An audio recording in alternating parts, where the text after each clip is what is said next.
कलकत्ता यानी बंगाल, पश्चिम बंगाल अशांत है। वजह उस डॉक्टर की हत्या और बलात्कार का मामला, जिसको लेकर डॉक्टरों में आक्रोश है। बड़ी खबर के साथ शुरुआत कर रहे हैं। कभी भी हो सकता है संदीप घोष का पॉलीग्राफी टेस्ट। कोर्ट ने सीबीआई को पॉलीग्राफी टेस्ट की मंजूरी दे दी है। आरजीकर कॉलेज का पूर्व प्रिंसिपल है संदीप घोष। साथ ही 4 ट्रेनी डॉक्टरों का भी पॉलीग्राफ टेस्ट किए जाने की तैयारी है और इसके जरिए सीबीआई ये पता लगाना चाहती है कि इस घटनाक्रम से पहले क्या चल रहा था, क्या जानकारी प्रिंसिपल को थी, क्या जानकारी उन डॉक्टरों को थी जिन डॉक्टरों के साथ इस ट्रेनी डॉक्टर ने खाना खाया था। और इस पॉलीग्राफ टेस्ट के जरिए कई कड़ियां, कई सिरे ऐसे मिलेंगे जिसको लेकर सीबीआई अपनी जांच आगे बढ़ा सकेगी। लेकिन बहुत सारी चीजें इस डॉक्टर हत्याकांड के चलते सामने निकल कर आ रही हैं और जिस पर लगातार सीबीआई की भी नजर बनी हुई है। सीबीआई की नजर बनी हुई है और पॉलीग्राफ टेस्ट बहुत जल्द होने की तैयारी है। ये पॉलीग्राफ टेस्ट ये साफ कर देगा कि आखिर कौन सी कड़ियां हैं जो अब तक नजर में नहीं आ पाई हैं। नेता प्रतिपक्ष पश्चिम बंगाल विधानसभा शुवेंदु अधिकारी ने भी कई बड़े सवाल उठाए हैं, लेकिन इस बीच सीबीआई अपनी जांच को पूरे व्यवस्थित और साइंटिफिक तरीके से आगे बढ़ा रही है।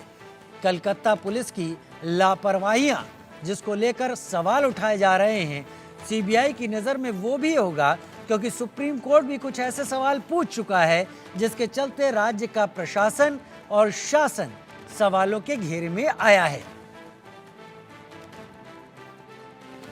4 ट्रेनी डॉक्टरों का भी पॉलीग्राफ टेस्ट होगा। झूठ बोलने वाली मशीन, झूठ पकड़ने वाली मशीन के जरिए वो पता लगाया जाएगा जो अब तक सफाई से जांच के दौरान छुपा लिया गया है।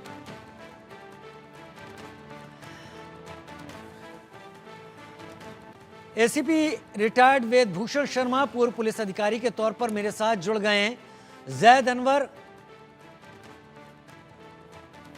मेरे साथ राजनीतिक विश्लेषक के तौर पर जुड़ गए हैं और डॉक्टर नरेश जायसवाल पूर्व राष्ट्रीय सचिव आईएमए इस वक्त मेरे साथ जुड़ गए हैं।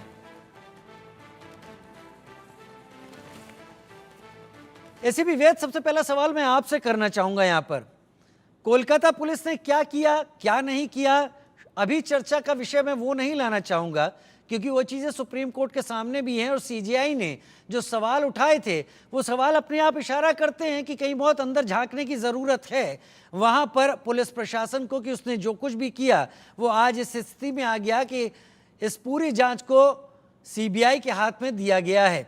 जो अभी इस वक्त जांच चल रही है, सीबीआई ने पॉलीग्राफी टेस्ट की मंजूरी मांगी थी जिसमें प्रिंसिपल सुदीप घोष महत्वपूर्ण है, जिनमें वो 4 डॉक्टर जो कि हत्याकांड से पहले इस डॉक्टर के साथ थे, खाना खाया था, वो भी हैं। क्या अब ये जांच को सही दिशा में आगे ले जाने की तरफ उठाया गया महत्वपूर्ण कदम आप समझते हैं एसीपी वेद? बिल्कुल राजीव जी, जो सुप्रीम कोर्ट ने सवाल उठाया था कि 14 आवर्स की इनऑर्डिनेट डिले हुई है इस रजिस्ट्रेशन के अंदर, तो जो लूप होल्स हैं उनको तमाम को सीबीआई की जिम्मेदारी है, उनको इन्वेस्टिगेट करे। साइंटिफिक इन्वेस्टिगेशन का तरीका है।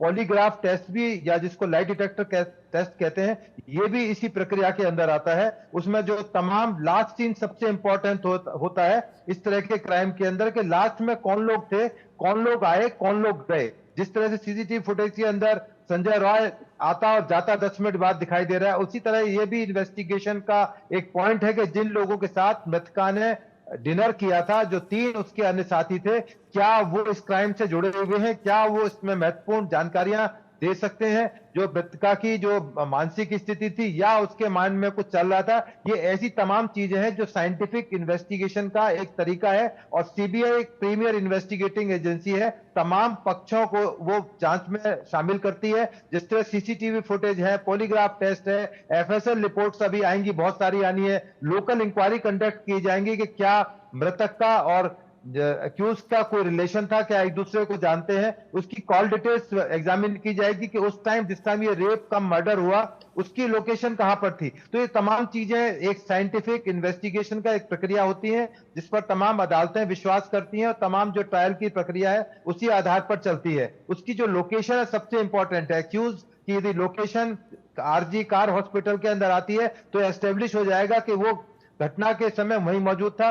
सीसीटीवी कॉल डिटेल्स में जिस तरह बताया जा रहा है कि 10 मिनट बाद वो आया और फिर चला गया, तो तमाम जो चीजें हैं, उसके अलावा जो उसके वहां पर ब्लड सैंपल्स हैं, उसके जो लड़की का प्राइवेट पार्ट से स्वैब कलेक्ट किया गया है उसको लेबोरेटरी में भेजा जाएगा, उसको एक्यूज के ब्लड से एग्जामिन कंपेयर किया जाएगा कि क्या उसका जो सीमेन है क्या वही है। तो ये तमाम जो इन्वेस्टिगेशन की प्रक्रिया है ये थोड़ा टाइम कंज्यूमिंग है, इसलिए जो इस देश का कानून है 90 डेज का टाइम पुलिस इन्वेस्टिगेटिंग एजेंसीज को देता है कि 90 डेज तक वो अपनी इन्वेस्टिगेशन कंटिन्यू कर सकते हैं। तो अभी बहुत ही शुरुआती स्टेज है, बहुत सारी चीजों की रिपोर्ट्स अभी आने बकाया है, तो इसलिए कहना जल्दबाजी होगा कि इसमें ये जो 4 लोग जिनकी पॉलीग्राफ टेस्ट या संदीप घोष जिनको एग्जामिन किया जा रहा है क्या इस वारदात में थे, या जो संदीप घोष के खिलाफ और जो सीरियस एलिगेशंस है वो भी इन्वेस्टिगेशन का सब्जेक्ट है। तो ये तमाम प्रक्रियाओं के बाद एस्टेब्लिश होगा कि क्या कौन कौन लोग इस सारी वारदात के अंदर इन्वॉल्व थे, किस तरह से क्रोनोलॉजिकल तरीके से ये सारा एक क्राइम हुआ उसको